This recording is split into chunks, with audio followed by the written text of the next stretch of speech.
मित्रांनो, सध्या तुमच्या अवतीभोवती अशी एखादी क्वचित व्यक्ती भेटत असेल जी जॉब करते आणि तिच्याकडे क्रेडिट कार्ड नाहीये, बरोबर. ऑलमोस्ट प्रत्येकाकडे आज क्रेडिट कार्ड आहे आणि तुम्ही कुठेही जा, जसं तुम्ही एखाद्या मॉलमध्ये शॉपिंगसाठी गेलात, एखाद्या बँकेत गेलात किंवा कधी कधी तर आपल्या ऑफिसच्या बाहेर सुद्धा क्रेडिट कार्ड देण्यासाठी वेगवेगळ्या बँकेचे लोक उभे असतात आणि अप्रोच करत असतात आपल्याला की क्रेडिट कार्ड घ्या आमच्या बँकेचं म्हणून. पण महत्वाचं म्हणजे या सगळ्या बँक्सना किंवा फायनान्शियल इन्स्टिट्यूटला इतकं काय इंटरेस्ट आहे आपल्याला क्रेडिट कार्ड देण्यामध्ये, त्यांचा त्याच्यामध्ये काय फायदा आहे आणि एक क्रेडिट कार्ड घेणं ही गोष्ट आपल्यासाठी किती उपयुक्त आहे, क्रेडिट कार्ड म्हणजे नेमकं काय असतं, ते काम कसं करतं, एक क्रेडिट कार्ड घेण्याच्या आधी आपण कुठल्या गोष्टींचा विचार केला पाहिजे. आणि या व्हिडिओच्या शेवटी मी तुम्हाला असे 7 मार्ग सांगणार आहे ज्या मार्गाने तुम्ही एका क्रेडिट कार्डचा स्मार्ट पद्धतीने उपयोग करू शकता आणि त्याचा तुम्हाला फायदा होऊ शकतो. सो हा व्हिडिओ शेवटपर्यंत बघायला विसरू नका. सूरज थिटे नाव आहे माझं आणि तुम्ही बघायला स्टार्ट केलेले आहेत आपण जे फायर सिरीज लॉन्च केलेले, त्या फायर सिरीजचा 29वा एपिसोड.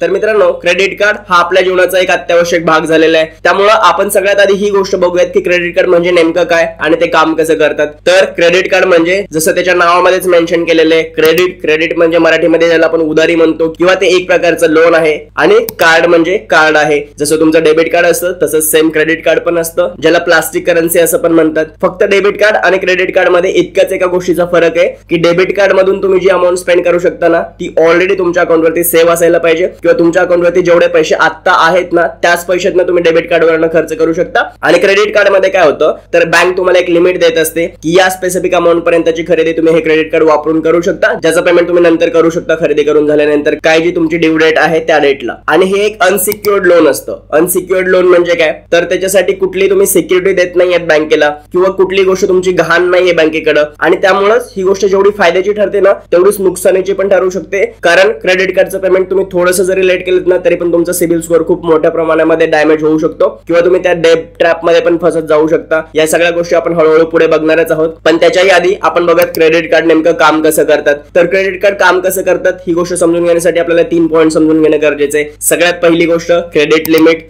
दुसरी गोष्ट पेमेंट सायकल आणि तिसरी गोष्ट ड्यू डेट. जर तुम्ही क्रेडिट कार्ड वापरत असाल तर ऑब्व्हियसली या तीनही गोष्टी तुम्हाला ऑलरेडी माहिती असतील. तर क्रेडिट लिमिट म्हणजे काय, बँक ना तुम्हाला एक लिमिट सेट करून देते त्या कार्डवरती, नेमकं तुम्ही मॅक्झिमम किती अमाऊंट स्पेंड करू शकता. ती गोष्ट कशावर डिपेंड करते, जे तुमचं करंट इन्कम आहे त्या इन्कम वरती ती गोष्ट डिपेंड करत असते. तुमचे पास्ट रेकॉर्ड चेक केले जातात. जर तुम्ही एखादं लोन वगैरे घेतलं असेल तर त्या लोनचं रिपेमेंट तुम्ही वेळेत केलंय का वगैरे, ह्या सगळ्या गोष्टी चेक करून ती लिमिट सेट होत असते. जसं की एखाद्या कार्डला समजा 1 लाख रुपयांची लिमिट आहे तर त्याला म्हणतो आपण क्रेडिट लिमिट, जी बँकेकडनं सेट केली जाते. दुसरी गोष्ट आहे पेमेंट सायकल. कुठल्याही बँकेसाठी किंवा कुठल्याही क्रेडिट कार्डसाठी ना एका महिन्याची पेमेंट सायकल असते नेहमी. ती डेट वेगवेगळी असू शकते. म्हणजे समजा हा मार्च मंथ आहे, एखाद्या क्रेडिट कार्ड साठी 1 मार्च पासून तर 30 मार्च पर्यंत तुम्ही जी काही खरेदी कराल ना त्याचं पेमेंट मे बी तुम्हाला पुढच्या महिन्यामध्ये 15 किंवा 20 तारखेला एप्रिलच्या करायला लागू शकतं. हे 1 मार्च ते 30 किंवा 31 मार्च पर्यंतची जी डेट आहे ना याला आपण म्हणतो पेमेंट सायकल. एवढ्या वेळेमध्ये तुम्ही जी काही खरेदी कराल ना त्याचं पेमेंट तुम्हाला पुढच्या ड्यू डेटला करायचंय. आता प्रत्येक कार्डसाठी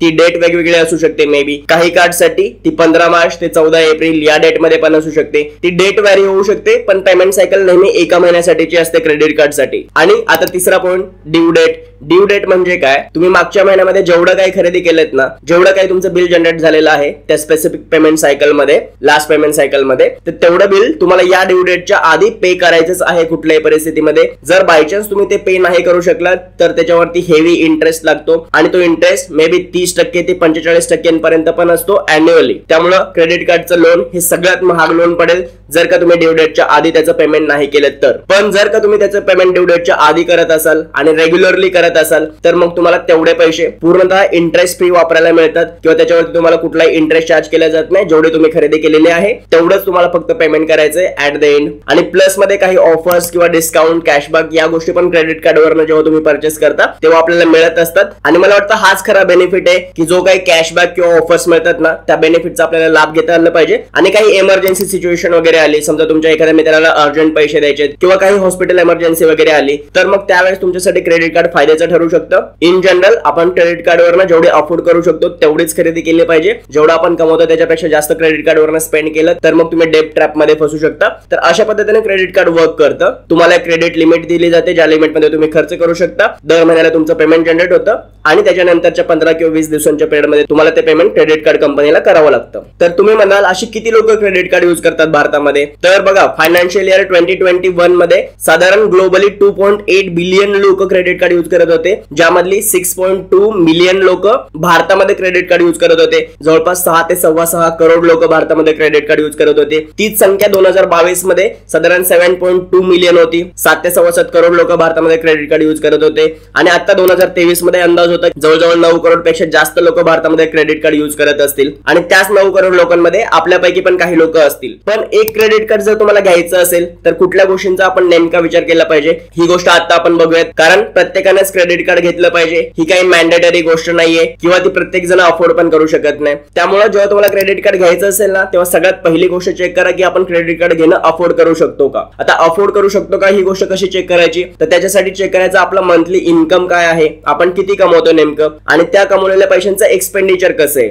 म्हणजे तुमच्या हातामध्ये समजा एक 40,000 रुपयांची सॅलरी येत असेल आणि त्याच्यावरती ऑलरेडी तुम्हाला काही ईएमआय जात असतील, तुमचे जे बेसिक खर्च आहेत नेसेसरी, जसं तुम्हाला रूमचं रेंट द्यायचं असेल, तुमच्या घराचे जे नेसेसरी एक्सपेन्सेस असतील, जेवढ्या काही गोष्टी असतील ना तुमचे एक्सपेन्सेस, त्याच्यानंतर तुमच्याकडे खर्च करण्यासाठी किती रुपये उरतात ह्या गोष्टीचा विचार करायचा आहे. आणि जर तसं तुम्ही अफोर्ड करू शकत असाल, तुमच्याकडे जर हातामध्ये काही पैसे उरत असतील बाकीच्या सगळ्या गोष्टी करण्यासाठी, तरच क्रेडिट कार्ड आपण घेतलं पाहिजे. अदरवाईज जर तुमचं टाईट बजेट असेल, ऑलरेडी जेवढे तुम्ही कमवताय तेवढे ऑलरेडी खर्च होत असतील, खूप थोडीफार जर तुम्ही सेव्हिंग करू शकत असाल ना, तर मग शक्यतो आपण क्रेडिट कार्ड नाही घेतलेलं बरं. कारण मग त्याच्यानंतर तुम्ही डेट ट्रॅप मध्ये फसू शकता. कारण तुम्ही तिथून क्रेडिट कार्डवरून खरेदी करणार जास्तीची, पण ते क्रेडिट कार्डचं पेमेंट वेळेवर करण्यासाठी तुमच्याकडे पैसे नसणार, तर त्यावेळेस तुम्हाला क्रेडिट कार्ड घेणं टाळायचे. दुसरी गोष्ट जिचा तुम्हाला विचार करायचा क्रेडिट कार्ड घेताना, समजा जर का तुमच्याकडे थोडंसं स्पेंड करण्यासाठी पैसे उरत असतील तुमच्या सॅलरी मधून किंवा तुम्ही जे कमवताय त्याच्यामधून, तर मग अशा वेळेस तुम्हाला चेक करायचे की तुमची स्पेंडिंग हॅबिट काय आहे किंवा कुठे तुम्ही जास्त स्पेंड करता. ऑफलाईन शॉपिंग वरती म्हणजे एखाद्या शॉप मध्ये जाऊन तुम्ही क्रेडिट कार्ड स्वाईप करण्यावरती जास्त खर्च करता, किंवा तुम्हाला ऑनलाईन जास्त शॉपिंग करण्याची हॅबिट आहे कामाच्या रिजन मुळे,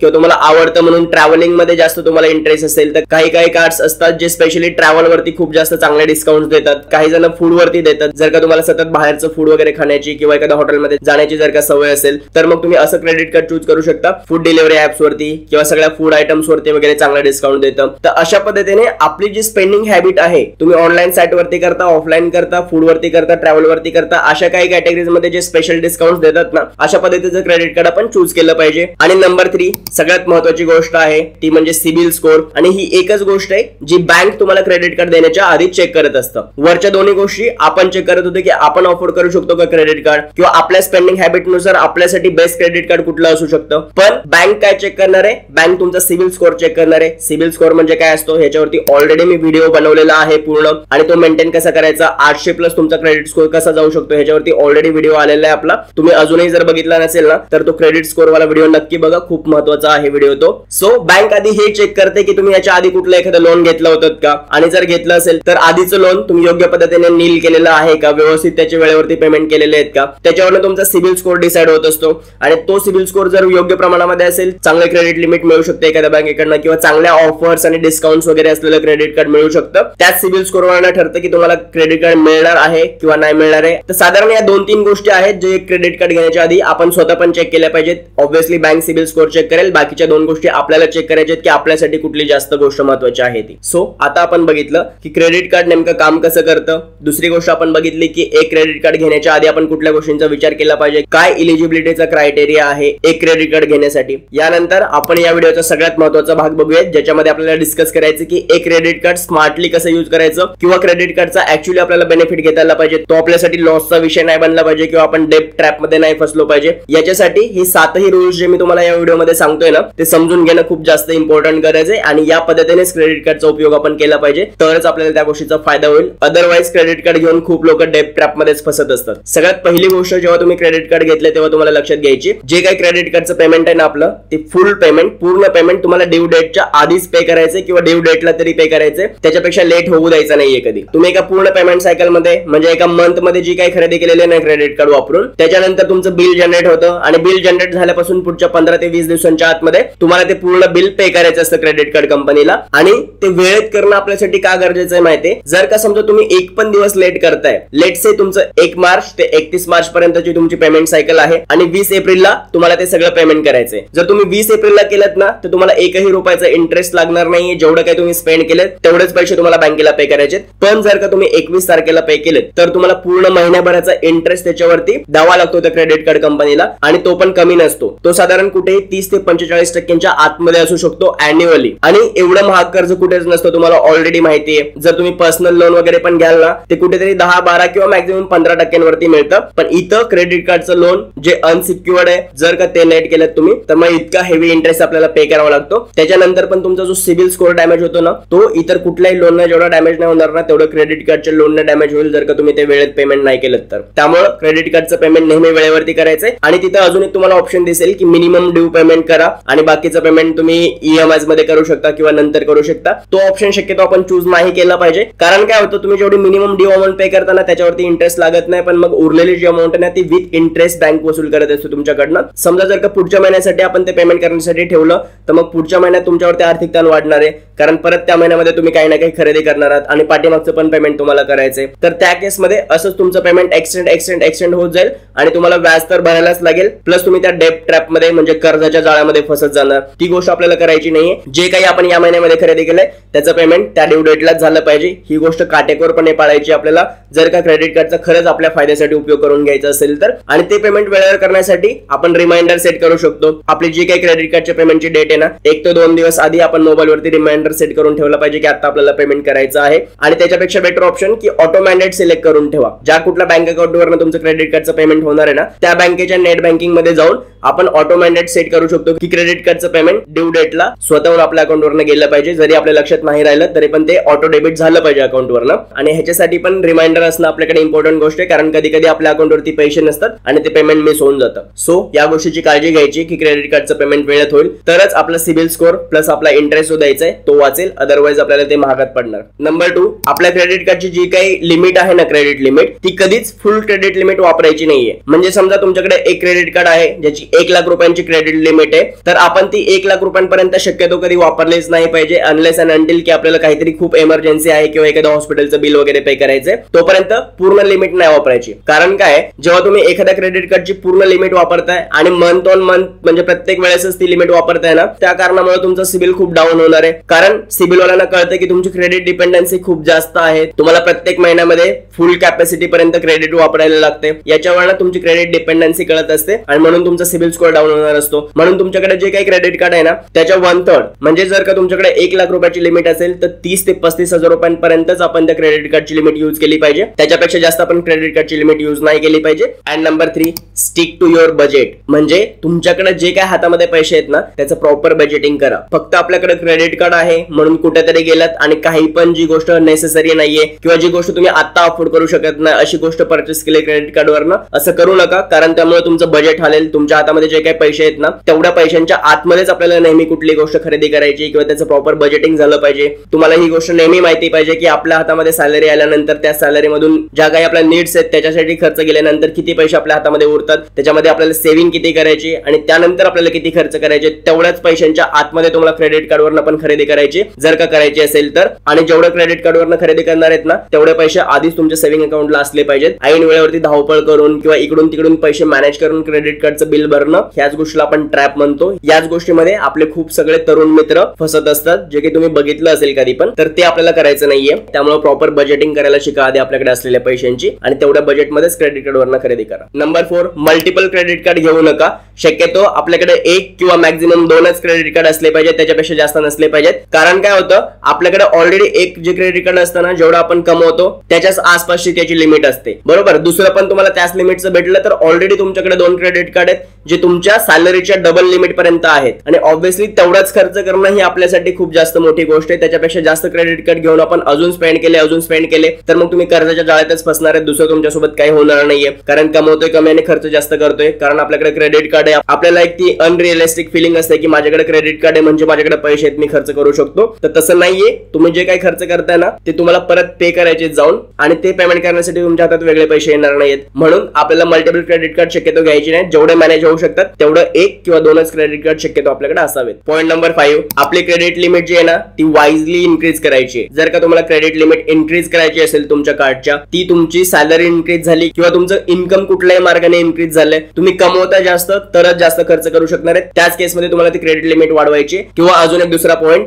जर का समजा तुमच्या 1 लाख रुपयांच्या क्रेडिट कार्डच्या लिमिट मधले 50,000 रुपये दर महिन्याला खर्च होत असतील तर तुम्ही त्या क्रेडिट लिमिटच्या 50% ऑलरेडी वापरताय. जर तुम्ही 50,000 रुपये पे करू शकता क्रेडिट कार्ड कंपनीला तर मग तुम्ही 50,000 रुपये खर्च करायला काही हरकत नाहीये, पण तुम्ही 50% लिमिट नाही यूज केली पाहिजे, कारण त्याच्यामुळे तुमचा क्रेडिट स्कोर अफेक्ट होईल. म्हणून मग त्या केसमध्ये तुम्ही 2 लाख रुपयाची लिमिट करून घेऊ शकता, जेणेकरून तुमचं जे क्रेडिट कार्डची लिमिट आहे ती 25% यूज होईल आणि तुमचा सिबिल स्कोर मेंटेन होईल. तर त्याच केसमध्ये फक्त आपल्याला क्रेडिट लिमिट वाढवून घ्यायची, अदरवाइज अननेसेसरी क्रेडिट लिमिट वाढवायची नाही. तुमचं जेवढं इन्कम आहे तेवढ्या इन्कमच्या आतमध्येच आपल्याला नेहमी खर्च करत राहायचे. पॉईंट नंबर 6, क्रेडिट कार्डवरती जे ऑफर्स मिळतात, कॅशबॅक मिळतात, डिस्काउंट्स मिळतात ना, त्या गोष्टीचा आपण स्वतःच्या फायद्यासाठी योग्य पद्धतीने वापर केला पाहिजे. म्हणजे समजा तुमच्याकडे जे काही क्रेडिट कार्ड आहे ना, ते तुम्हाला काहीतरी कॅशबॅक देत आहे, कुठल्या तरी गोष्टींवरती ऑफर देतात, जी गोष्ट ऑलरेडी आपल्याला लागणार आहे आणि आपण ती पूर्ण पैसे देऊन परचेस केली असती, त्या गोष्टीवरती समजा तुम्हाला 5%, 10% वगैरे जर का तुमची सेव्हिंग होत असेल, जसं मोबाईल वरती, इलेक्ट्रॉनिक डिव्हाइस वरती जर क्रेडिट कार्ड वापरलं तर 10% अजून कॅशबॅक किंवा 10% सेव्हिंग वगैरे अशा ऑफर्स असतात बघा. त्या ऑफर्स साठी आपण क्रेडिट कार्ड वापरलं पाहिजे, कारण ऑन अन एव्हरेज तुम्ही मंथली जे काही खर्च करताय त्याच्यावरती समजा आपण पकडत की 5% फक्त तुमची सेव्हिंग होते आणि तुम्ही दर महिन्याला क्रेडिट कार्डचं 25,000 रुपयांचं बिल पे करता, म्हणजे 25,000 रुपयांची खरेदी करता तुम्ही क्रेडिट कार्डवर दर महिन्याला. तर असं जर तुम्ही बघितलं आणि 5%चे आपण जर डिस्काउंट्स आणि रिटर्न्स बघितले ना, तर तुमचे जवळपास 1250 रुपये दर महिन्याला सेव्ह होऊ शकतात. आणि ही काही छोटी अमाऊंट नाही, ते 1250 रुपये कुठे ना कुठेतरी आपल्याला कामाला येऊ शकतात. जर असंच तुम्ही 1250 रुपये दर महिन्याला सेव्ह करत राहिलात तर वर्षाकाठी तुम्ही जवळजवळ 15,000 रुपये सेव्ह करू शकाल आणि ते 15,000 रुपये तुम्हाला कुठल्याही इम्पॉर्टंट गोष्टीसाठी उपयोगाला येतील. त्या 15,000 रुपयांमधून तुमचा एखादा जो टर्म इन्शुरन्स असेल ना, LICचा वगैरे, त्या टर्म इन्शुरन्सचा प्रीमियम भरून होईल. तो पण एवढा लागत नाही 15,000. जर तुम्ही 1 करोड रुपयाचा पण टर्म इन्शुरन्स काढताय ना, तो 7 ते 8,000 रुपयांच्या किंवा 10,000 रुपयांच्या आतमध्ये तुम्हाला मिळू शकतो. तेवढं जर तुम्ही पे केलात, इन केस तुम्हाला काय झालं तर तुमच्या फॅमिलीला 1 करोड रुपयांपर्यंतची सिक्युरिटी मिळू शकते. त्यामुळे ती अमाऊंट आपल्याला किती जरी कमी वाटत असली की आपण जी सेव्ह करतोय, तरी पण ते सेव्ह करणं इम्पॉर्टंट आहे. ती कुठल्या ना कुठल्या पद्धतीने आपल्याला हेल्पच करणार आहे. त्यामुळे क्रेडिट कार्ड वापरताना ज्या काही ऑफर्स मिळतात, डिस्काउंट्स मिळतात, कॅशबॅक मिळतात ना, त्याचा स्मार्ट पद्धतीने वापर आपण केला पाहिजे. तोच एक बेनिफिट आहे क्रेडिट कार्डचा खरं तर. अदरवाइज तुम्ही जे काही 25,000 रुपये दर महिन्याला खर्च करताय, ते 25,000 रुपये तुम्हाला पुढच्या महिन्यामध्ये पे पण करायचे. ते तर आपण आपल्याकडे जर कॅश असेल तर ते कॅश मध्ये पण खरेदी करू शकतो, कुठून पण 25,000 रुपयाची, बरोबर ना. कोणाला द्यायचीत ना कोणाला घ्यायचीत, आपल्याकडे जे ते खर्च केले आणि संपला विषय. पण हे जे काही एक्स्ट्राचे डिस्काउंट्स आणि कॅशबॅक्स मिळतात ना, ह्या गोष्टीसाठी खरं तर खूप लोक क्रेडिट कार्ड यूज करतात आणि तो तसं केलं पण पाहिजे, कारण आपल्याला जे काही पैसे वाचतील ते वाचवायचे. हा स्मार्ट यूज होऊ शकतो क्रेडिट कार्डचा. आणि 7वा पॉईंट, सगळ्यात इम्पॉर्टंट पॉईंट आहे हा, की क्रेडिट कार्ड वापरून कधीही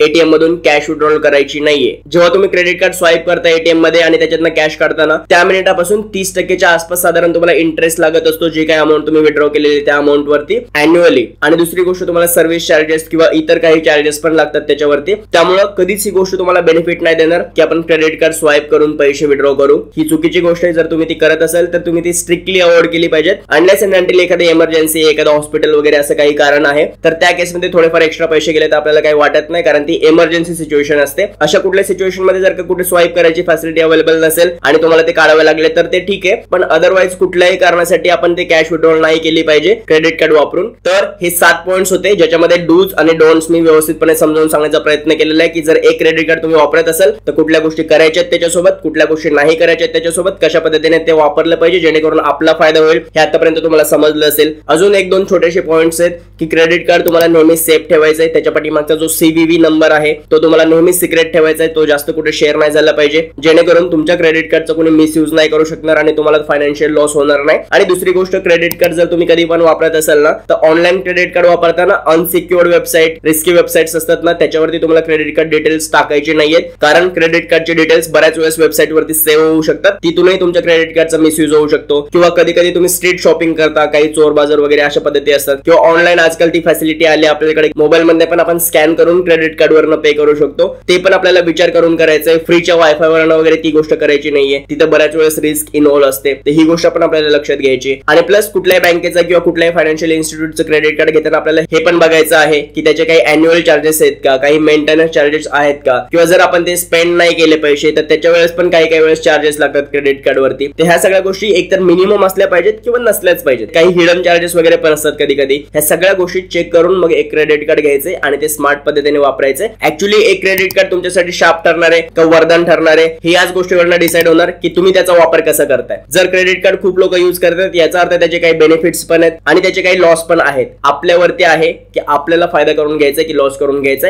आणि त्याच्यासाठी फायनान्शियल डिसिप्लिन गरजेची. आणि हीच फायनान्शियल डिसिप्लिन आपल्या सगळ्यांमध्ये यावी आणि स्पेशली मराठी मुलांमध्ये यावी. माझ्या मराठी सगळ्या मित्रांमध्ये, भावांमध्ये यायला पाहिजे. याच कारणासाठी मी पर्सनल फायनान्स, करिअर, स्किल्स या रिलेटेड व्हिडिओ आपल्या चॅनलवरती बनवत असतो. दर सॅटर्डेला आपल्या चॅनलवरती या सब्जेक्टचे रिलेटेड इम्पॉर्टंट व्हिडिओ येत असतात. तुम्ही एकदा चॅनल पण जाऊन बघा. आणि अजूनही जर का आपल्या चॅनल सबस्क्राईब केलं नसेल ना, तर आत्ताच सबस्क्राईब करा, कारण खूप इम्पॉर्टंट गोष्टींवरचे खूप इम्पॉर्टंट व्हिडिओ मी दर शनिवारी तुमच्यासाठी घेऊन येत असतो. जर हा व्हिडिओ तुम्हाला आवडला असेल तर व्हिडिओला लाईक करा आणि तुमच्या सगळ्या मित्रांसोबत पण शेअर करा ज्यांच्याकडे क्रेडिट कार्ड आहे आणि ज्यांना हे सगळ्या इन्फॉर्मेशनची गरज आहे त्यांच्यासोबत. आपण भेटत पुन्हा पुढच्या व्हिडिओमध्ये. तोपर्यंत आपली आणि आपल्या सगळ्या लोकांची काळजी घ्या. This is Suraj Tete signing of.